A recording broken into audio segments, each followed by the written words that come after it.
Hello everyone, welcome back to your own channel. आज हम करने जा रहे हैं आपकी worksheet number 66 subject maths class 9th हमारी डेट 11 जनवरी के लिए। तो चलिए स्टार्ट करते हैं। पिछली वर्कशीट में हमने सर्कल और उससे रिलेटेड थ्योरम्स की थी, राइट। सो आज हम कुछ और इंपॉर्टेंट थ्योरम करते हैं, जिसमें फर्स्ट है आपकी the perpendicular from the centre of a circle to a code bisects the code. मतलब आपका ये सर्कल है जिसका सेंटर O है, ठीक है। तो जो इस O से परपेंडिकुलर जा रहा है कोड पे, ये आपकी कोड है AB, तो सेंटर से कोड पे जो परपेंडिकुलर बन रहा है वो कोड को बाइसेक्ट करता है, मतलब दो बराबर हिस्सों में बांटता है, ठीक है। सो मान लीजिए लेट AB बी अ कोड विथ सेंटर O। तो AB हमने सेंटर O के साथ एक कोड मान ली है, और OMA यहाँ से देखो, अब ये एंगल और ये एंगल दोनों 90 डिग्री है। OMA is equals to OMB 90 degree. Then we can say that, इससे हम बोल सकते हैं कि जो AM है is equals to BM, right. ये थ्योरम है। अगर ऐसा होता है, कोड है उस पर 90 डिग्री का जो आपका राइट एंगल बन रहा है, रेडियस जो मतलब रेडियस नहीं है, ये सेंटर से कोड तक सिर्फ, ठीक है, तो वो क्या होता है, बाइसेक्ट करता है कोड को। ये थ्योरम है। जो इसका कन्वर्स है इस थ्योरम का वो भी ट्रू है। Converse of this theorem is also true. क्या होगा converse? The line drone through the centre of a circle to bisect a code is perpendicular to the code. ये क्या कह रहा है? अब ये आपकी कोड है, ये आपका जो सेंटर है, सेंटर से जो लाइन कोड को बाइसेक्ट करती है, दो बराबर हिस्सों में अगर काटती है, तो इसका मतलब ये क्या है, 90 डिग्री का एंगल बनाता है कोड पे, परपेंडिकुलर है कोड के, ठीक है। If AM is equals to BM, अगर AM BM के इक्वल है तो आपका जो OMA और OMB क्या होगा, 90 डिग्री के इक्वल होगा। ये दोनों भी इक्वल होंगे, ठीक है। नेक्स्ट है एग्जाम्पल है एक आपका, if two circles intersect at 2 points. दो सर्कल्स हैं, ठीक है, दो पॉइंट पे इंटरसेक्ट करते हैं। देखो, एक यहाँ पे इंटरसेक्ट कर रहे हैं, एक यहाँ पे इंटरसेक्ट कर रहे हैं, ठीक है। तो prove that there centres lie in the perpendicular bisectors of common code.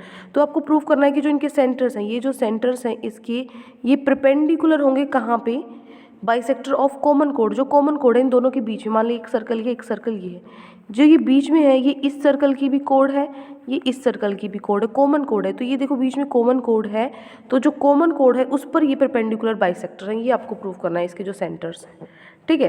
कैसे प्रूव करेंगे? देखो, दो सर्कल्स को हमने मान लिया जिसके सेंटर है O और O डैश, इंटरसेक्ट करते हैं A और B पॉइंट पे। सो जो AB है उसको हम, वो कॉमन कोड है दो सर्कल्स की, और जो O डैश लाइन सेगमेंट है, ज्वाइन करता है सेंटर्स को। तो let O dash and AB intersect at each other at M। तो M पॉइंट पे ये इंटरसेक्ट करती हैं। तो आपको प्रूव करना है O dash is perpendicular to AB, ये प्रूव करना है। तो देखो कंस्ट्रक्शन पहले करनी पड़ेगी, जोइन OA को O को A से मिलाओ, O को B से मिलाओ, O डैश को भी A से और B से भी, ठीक है। तो अब मैं दो ट्राइंगल्स लूँगी, ट्राइंगल OA O डैश ऊपर वाला ट्राइंगल, और फिर मैं लूँगी नीचे वाला ट्राइंगल। ये दो ट्राइंगल्स ले लिए। तो इसमें जो OA है वो OB के इक्वल है, radius of the same circle, ठीक है। उसके बाद है OA डैश, ये जो है OA dash O dash A, sorry, किसके इक्वल है, O डैश B के इक्वल, ये भी रेडियस ऑफ द सर्कल है। उसके बाद है जो O डैश, ये क्या है, कॉमन है। तो तीनों साइड कॉन्ग्रुएंट क्राइटेरिया से जो ये दोनों ट्राइंगल हैं ये क्या हो गए, कॉन्ग्रुएंट हो गए। और दोनों ट्राइंगल कॉन्ग्रुएंट होंगे तो CPCT से सारे एंगल साइड्स इक्वल होंगी। तो जो एंगल 1 है वो 2 के इक्वल होगा, angle 1 is equal to 2 by CPCT, right. 1 और 2 इक्वल हो जाएगा। सो अब मैं ट्राइंगल AOM में देखूंगी, AOM ये वाला जो ट्राइंगल है, ठीक है, और BOM ये वाला जो छोटे जो ट्राइंगल है, इन ट्राइंगल में देखूंगी जो OA है ना, सॉरी AOM है, सॉरी AOM है और BOM है, छोटे वाले नहीं, इस तरह वाले, O डैश नहीं है, O है, ठीक है। तो इस ट्राइंगल में अगर हम देखें और इस ट्राइंगल में अगर हम देखें तो जो OA है वो OB के इक्वल है, रेडियस ऑफ जो सर्कल है।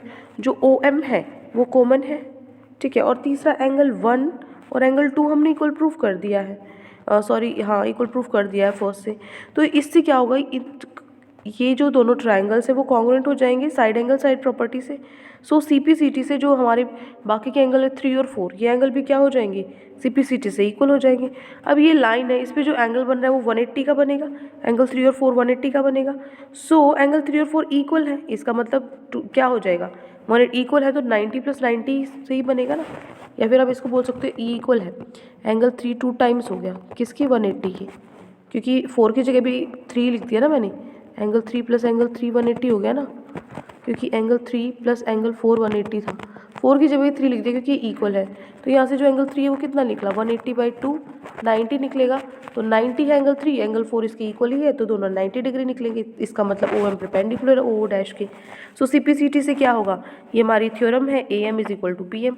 ये बाइसेक्ट करता है तो दोनों कोड है, M उसका मिड पॉइंट हो जाएगा। जो दोनों कोड है वो 2 इक्वल पार्ट्स में डिवाइड हो जाएगी। ओ डैश क्या हो जाएगा, परपेंडिकुलर बाइसेक्टर होगा AB का। ठीक है, ये था हमारा question. Now moving to our questions जो आज हमें करने हैं। 2 ही क्वेश्चंस आपको दिए हुए, सिंपल बिल्कुल। फर्स्ट क्वेश्चन है, prove that line drone through the centre of a circle to bisect a code is perpendicular to the code. क्या कह रहा है ये, देखो डायग्राम से समझते हैं। जो लाइन ड्रॉ करी है सेंटर से एक लाइन ड्रॉ करी है, ठीक है, सर्कल में, टू बाइसेक्ट अ कोड को जो बाइसेक्ट करती है, मतलब ये और ये इक्वल है हिस्सा है, परपेंडिकुलर टू द कोड, वो क्या होती है, परपेंडिकुलर है कोड की। ठीक है, ये बोला है इसने। सो देखो कैसे प्रूव करोगे, गिवन ये जो मतलब आपको ऊपर जो थ्योरम दी थी ना, वो तो सिर्फ डायरेक्ट आपको स्टेटमेंट दी हुई है, उसको प्रूव नहीं किया बताया हुआ, तो प्रूफ हम खुद कर रहे हैं। ठीक है, इंपॉर्टेंट है ये। अब देखो गिवन क्या है, AB एक कोड है और OX बाइसेक्ट करता है AB को। AX = BX है, ठीक है, और जो OX है वो क्या है, परपेंडिकुलर है AB के।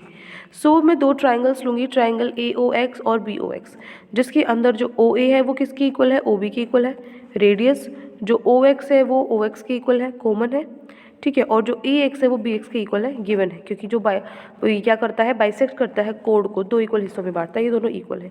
तो साइड प्रॉपर्टी से जो ये दोनों ट्राइंगल हैं AOX और BOX कॉन्ग्रुएंट प्रूफ हो गए, तो CPCT से इनका सब कुछ इक्वल होगा।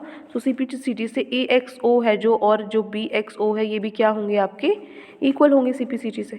ठीक है, सो लाइन अब जो हमारे पास AB है ये इक्वल शो हुए अभी। ठीक है, अब देखो इनको 190 भी प्रूफ करना है। अब लाइन जो AB है इसके अंदर हमारे पास ये जो एंगल बनेगा ये पूरा 180 डिग्री होता है। ठीक है, सो हमारे पास जो ये एंगल है AXO और BXO, इससे मिलकर क्या बनेगा, 180 डिग्री बनेगा। ठीक है, इन दोनों से 180 डिग्री बनेगा। सो ये दोनों इक्वल है, तो 2 टाइम्स ऑफ AXO हो जाएगा। तो AXO की वैल्यू क्या निकालनी है, 2 नीचे डिवाइड कर दो, 90 आ जाएगा। सो 90 हो जाएगा, दोनों इक्वल, एंगल्स इक्वल थे तो दोनों 90 डिग्री के हो गए, तो परपेंडिकुलर भी हो गया, इक्वल भी हो गया। ठीक है, तो हैंस प्रूफ्ड, यही हमें प्रूफ करना था कि जो OX है वो परपेंडिकुलर है AB के। ठीक है, this is your question number first, हो जाएगा यहाँ से।